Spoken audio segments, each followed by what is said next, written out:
masih bersama kami, saya Adalia dan Ibu Inayatullah di siaran pendidikan interaktif mata pelajaran bahasa Inggris untuk tingkat SMK. Ya, tadi kita telah membahas sedikit ya Bu, materi tentang ordinal numbers. Ordinal numbers, cardinal, and then ordinal. Oke. Nah, sekarang kita akan masuk ke pembahasan soal ya Bu ya. Langsung saja tentang ordinal numbers ya. Langsung saja. Oke, kita langsung ke exercise ya, latihan soal. Oke, this is a conversation. Nah, bentuk soalnya adalah tentang incomplete dialogues ya, mengisi dialog dengan phrase yang tepat ya, the right phrase. Oke, suppose that you are Ani and I'm Bima. Oke, blah blah blah. Is that your phone number? Yes, it is, but don't forget to dial the area code. Nah, ini untuk phone number. Itu biasanya menggunakan dibacakan nomornya adalah one by one ya, satu persatu. Which one is the correct one? Oke, yang A 7272065.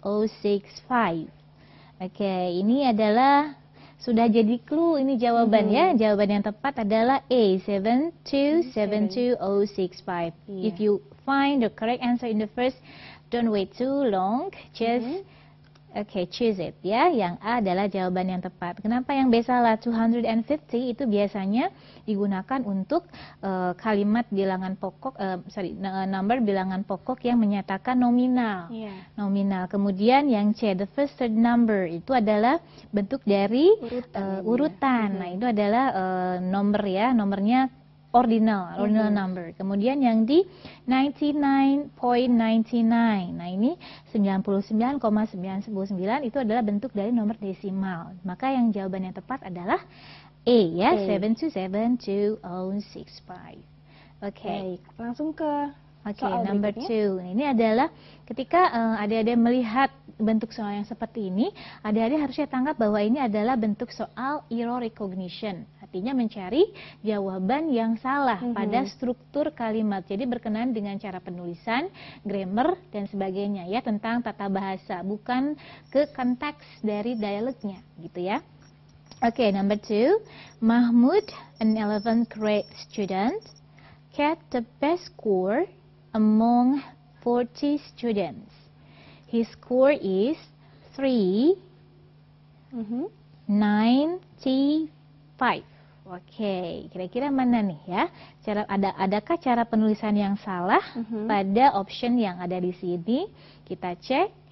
Mahmud, an 11th grade, ini sudah benar bahwa ini karena ini adalah bentuk dari ordinal number ya, bilangan urut. Nah, kemudian yang B, 40 students, ini juga sudah benar. Kemudian his score is, nah ini yang terakhir harus dianalisa bahwa ini bisa dijadikan jawaban yang salah ya. 3 ini harusnya point. Karena kenapa? Kalau misalnya ini adalah koma, seharusnya setelah 3 itu adalah 3 bilangan ya, 3 bilangan atau 3 angka setelah angka 3 ini. Kalau misalkan ini adalah bilangan sejumlah nominal, maka jawaban yang benar adalah, jawaban yang benar yang disalahkan adalah yang D ya. Oke. Baik, soal selanjutnya. Nah, soal selanjutnya number 3. The robbers cracked the code of money saving. The amount of saving is, ini adalah cara penulisannya adalah $1,300,000,000 ya. Jadi angka yang tepat untuk menggambarkan, mendeskripsikan cara penulisan ini yang mana nih kira-kira? 1 billion itu adalah 1 miliar ya. Kemudian $300 million. 1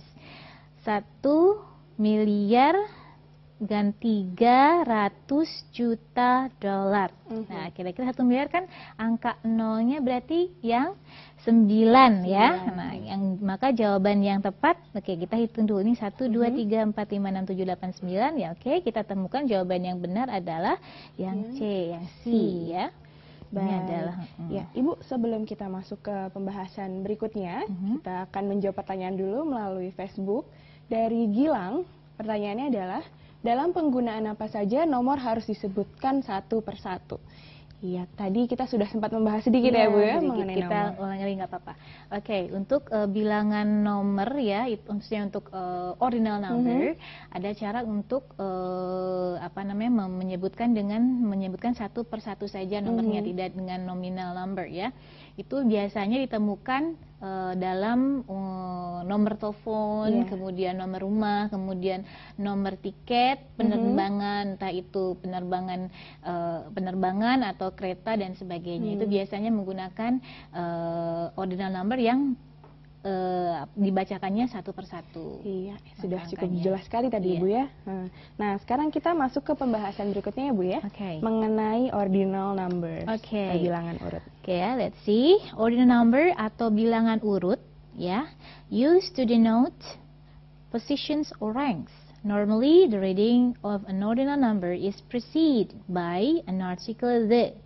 Nah, jadi untuk menyatakan posisi atau peringkat. Nah, itu biasanya pembacaan dari ordinal number atau nomor-nomor urut ini itu biasanya diawali atau diawali dengan menggunakan artikel the, ya. Kita lihat contohnya. Nah, seperti ini. Number one ini kan harus kalau misalkan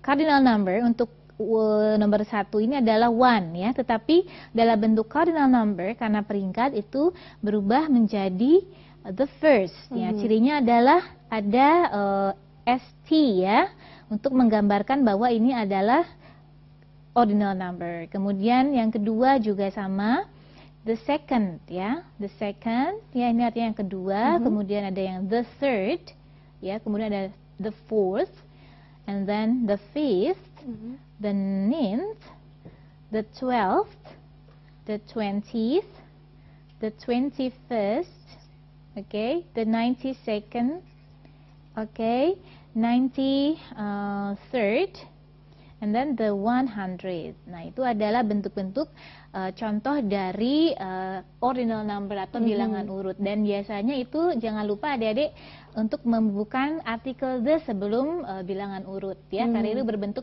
peringkat atau urutan ya dari nomor itu. Baik, ini biasanya digunakan untuk menyatakan apa saja Bu? Peringkat, kemudian bisa menyatakan tanggal penanggalan itu bisa menggunakan ordinal number. Kemudian ya peringkat tanggal itu biasanya ya menggunakan ordinal number, itu saja. Iya. Baik. Ya, kita masuk ke pembahasan yang berikutnya. Nah, kita membahas tentang number showing time. Jadi, nomor-nomor yang menunjukkan waktu. Ini sebenarnya menunjukkan ordinal number ya, bukan cardinal number bukan ordinal number. Number one. Ya, kita lihat. Nah, ini adalah jam 7 pas ya.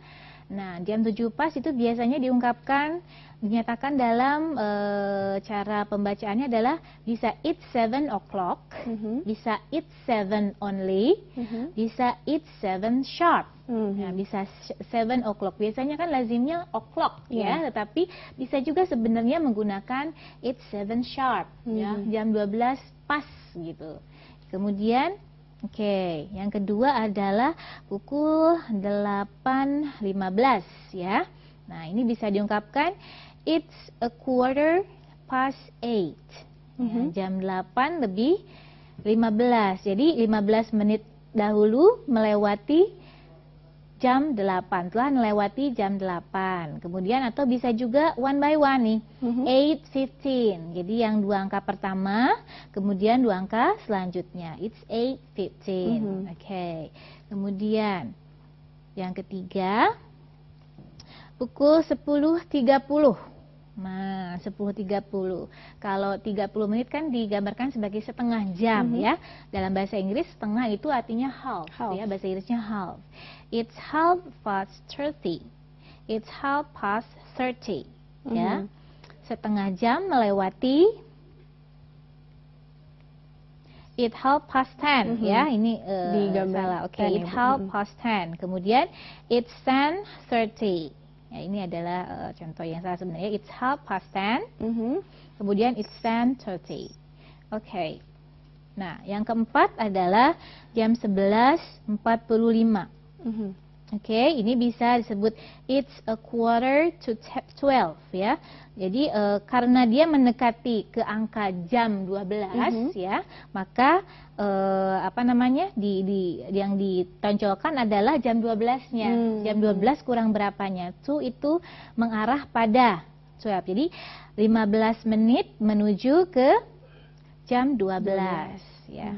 Oke, atau bisa disebutkan dua angka pertama, dua angka selanjutnya, seperti misalkan it's 11:45 juga bisa ya. Tapi lazimnya sih to 12 menggunakan to ya, preposition to. Baik, kita mendapat pertanyaan lagi Bu dari Facebook dari Dimas. Pertanyaannya adalah, apa perbedaan cara penulisan koma dan titik dalam bahasa Indonesia dan bahasa Inggris? Oke. Baik. Untuk koma ya itu biasanya ditujukan untuk bilangan nominal, yaitu menyatakan bilangan atau jumlah. Misalnya biasanya itu di menggambarkan 3 angka bilangan yang menyatakan bisa itu ribuan ataupun jutaan. Misalnya untuk menyatakan 1 juta, ya itu kan lazimnya dalam bahasa Indonesia memakai titik ya. 1 titik triple O titik triple O titik triple O. Tetapi dalam bahasa Inggris itu berbeda sekali, berbanding terbalik ya, bahwa 1 juta itu menggunakan penanda koma untuk membedakan mana yang ribuan, kemudian jutaan dan sebagainya. Oke. Berbanding terbalik ya, Bu, ya? Berbanding terbalik. Oke. Tadi juga sebenarnya sudah sempat sekilas kita bahas ya, Bu, mengenai perbedaannya titik dengan koma. Iya. Begitu. Baik, kita langsung masuk saja Bu ke yang berikutnya. Oke. Nah, ini adalah contoh cara-cara penulisan yang benar ya dalam bahasa Inggris. Oke. Ini untuk menyatakan tanggal. Coba lihat, April ada 8. Ini tanggal 8 April. Bagaimana cara membacakannya? Nah, ketika bulan itu ditunjukkan lebih awal, maka spontan cara membacanya juga harus awal juga, ya. Bagaimana caranya? Nah, tentunya ini menggunakan jenis nomor ordinal number, yaitu April the 8th. Nah, jadi tanggal 8 April dibacanya April the 8th ketika bulannya itu ditunjukkan lebih dahulu. Oke, beda dengan yang nomor kedua nih. Contoh yang kedua. Ini adalah ya 13 Mei ya. 13 Mei. Nah, ini bagaimana cara membacanya ya? Bagaimana cara membacanya? Ini adalah baru tingkatnya dulu, the 13th of ya, don't forget to put preposition of and then bulannya Mei. Itu. Kemudian yang ketiga, bagaimana cara menyatakan tahun. Nah, khusus untuk tahun, untuk misalnya yang pertama itu berupa belasan ya, bilangan belasan, kemudian puluhan, itu biasanya dipisahkan. Ya, seperti misalnya nih, 2 angka yang pertama dibaca dahulu, kemudian 2 angka yang terakhir baru dibacanya masing-masing. Seperti misalnya ini, 1986. Nah, ini 19 pertama dibacakan, kemudian 86 baru selanjutnya mengikuti. Tidak 1986, yaitu adalah pembacaan yang salah dalam bahasa Inggris.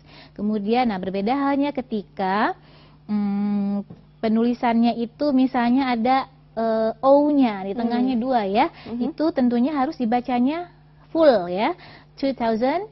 Nah, itu 2001 itu harus dibaca full dari awal sampai akhir. Nah, kemudian, nah ini adalah contoh yang selanjutnya.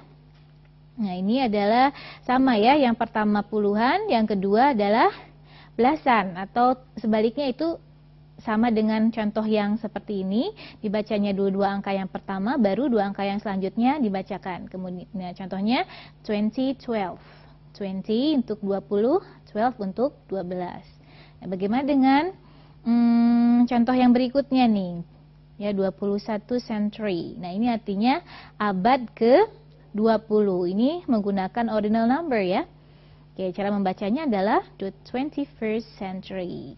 Abad ke-20. Jadi nomornya dibacakan secara ordinal, nah baru noun-nya atau abadnya dibacakan terakhir. Oke, ini adalah untuk ukuran ya, measurement ya. Selanjutnya ada 144 cm. Oke. Bagaimana membacakannya? 144 cm square. Nah, ini kuadratnya dibacakan ya. Oke, 100 n karena memisahkan antara ratusan dan puluhan, maka disisipkan n ya, konektor n. Oke, kemudian selanjutnya ada 37.650. Abstrak itu adalah ukuran untuk feet ya, kaki. Cara membacanya biasa saja 37,650 feet. Untuk ukuran tetap menggunakan cardinal numbers sebagai nominal ya. Nah, kemudian berbeda dengan yang terakhir nih. Ini adalah cardinal number tetapi harus dibacakan satu per satu atau one by one. Okay. 022727065. Ini 022 karena duanya ada sama, kemudian 7272065. Itu adalah bentuk dari bagaimana cara pembacaan dan cara penulisan tanggal yang benar dalam bahasa Inggris. Baik, setelah ini kita masih akan membahas mengenai latihan soal ya Bu ya. Ya baik, bagi teman-teman di rumah masih ditunggu partisipasinya di layanan telepon, SMS dan juga Facebook. Setelah ini kita akan membahas latihan-latihan soal, tapi setelah yang berikut ini.